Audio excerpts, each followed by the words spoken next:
Bonjour, c'est Mathilde. Bienvenue dans cette deuxième partie de notre vidéo sur le stress. Le stress aigu versus le stress chronique. Le stress aigu. Dans le cas d'une réaction, d'une situation de danger qui est immédiate, qui implique le ciné dont je viens de vous parler, le corps se mobilise et réagit et prépare le corps en fait à avoir une réaction, soit le combat ou soit la fuite. Par exemple, les comédiens qui montent sur scène qui ont le trac, c'est un exemple de stress aigu. Quelqu'un qui donne un coup de volant rapidement pour éviter d'avoir un accident de voiture, c'est un stress aigu. Et le chasseur qui court après un mammouth, c'est un stress aigu. Le stress aigu fait partie de notre quotidien et permet à notre système d'être efficace. Donc en fait, le stress aigu, si on peut dire, c'est comme la bonne forme de stress. Le stress chronique, au contraire, peut être considéré comme un mauvais stress. Le stress chronique survient lorsque une situation de stress, soit le même stress ou différents stress, sont répétés dans le temps. À ce moment-là, la réaction de stress se chronicise et on commence à ressentir des effets négatifs du stress. En effet, l'hormone de stress, le cortisol,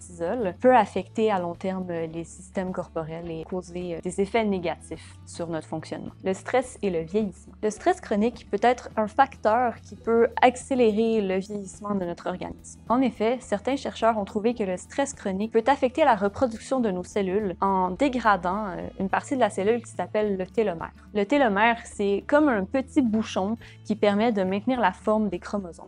Bref, le stress chronique, ça peut avoir un impact direct sur notre espérance de vie. De plus, le stress chronique est associé à des troubles de mémoire. Donc, si jamais vous ressentez que vous oubliez plus de choses depuis quelque temps, avant de vous inquiéter, de vous dire « est-ce que ça pourrait être l'Alzheimer ?» demandez-vous « est-ce que j'ai été stressé dans les dernières semaines? » Peut-être que c'est là la solution. Par ailleurs, si vous êtes proche aidant, c'est particulièrement important de faire attention aux signes et de vous écouter, parce que les proches aidants sont encore plus à risque de ressentir du stress chronique. Et malheureusement, le stress chronique, ça peut avoir des conséquences assez négatives sur votre santé par la suite. Donc, c'est important de vous écouter puis de savoir repérer les signes. C'est terminé pour cette partie. Dans la prochaine, nous verrons comment gérer son stress ainsi que quelques ressources pour en savoir plus.